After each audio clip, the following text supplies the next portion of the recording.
Thank you, Assemblywoman Crystal Stokes, and my very good friend, and we work very well together in the legislature, and we continue to do so as in my new position here. It is now my honor to introduce the leader of the Senate Democratic Conference, Andrea Stewart-Cousins.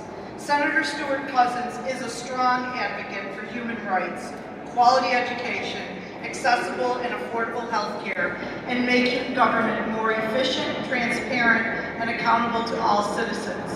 Her belief that creating change locally affects changes on the state level and has driven her legislative and policy agenda at home and in Albany. Please welcome to the podium Senator Stewart-Cousins, my friend and a great legislator.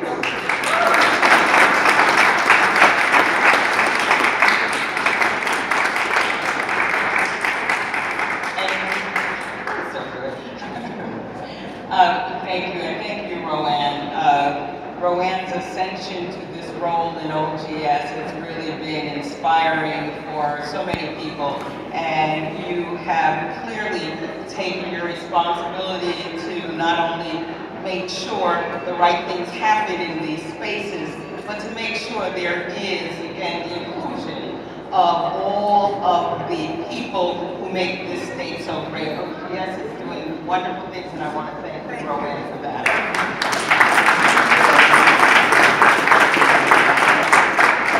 And my sister and friend, Assemblywoman Stokes, she has been on the forefront, continues to, wherever she is, her message is always the same. You know, we can do better. We have to do better. People depend on us to do better. And if not us, then who? And so I am very, very happy to be a sister with you, Crystal, in the struggle, and also my other assembly colleagues who are here, and the senators who have struggled to do the things that we know that Dr. King would have us do.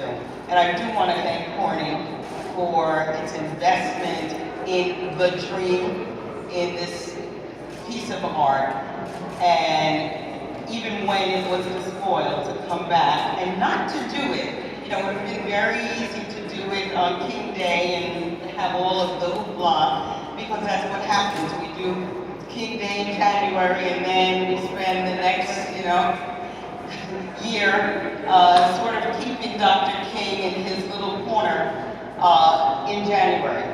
But the fact that it was okay for you to do this now as a reminder that Dr. King's day and Dr. King's dream is not confined to one period of time, nor is it confined to 1 month of the year.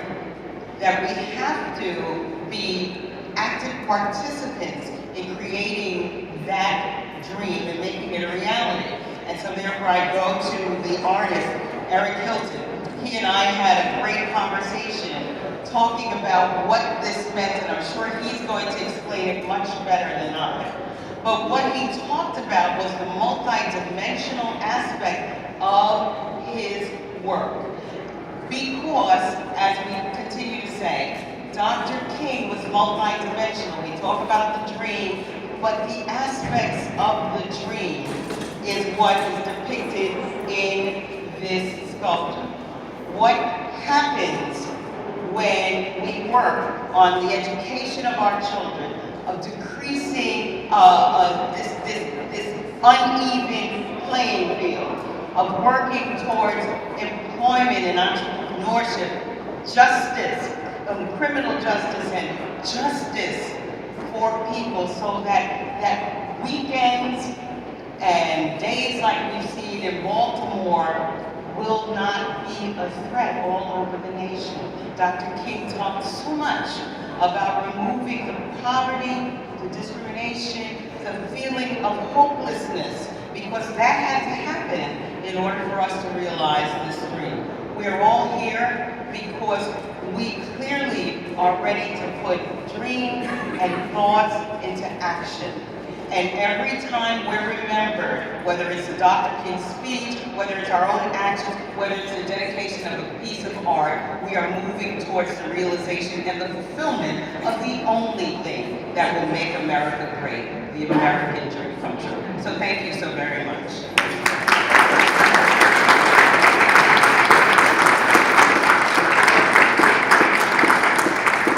Thank you so much for your comments and your insight. We've been joined by Assemblymember Otis. I want to thank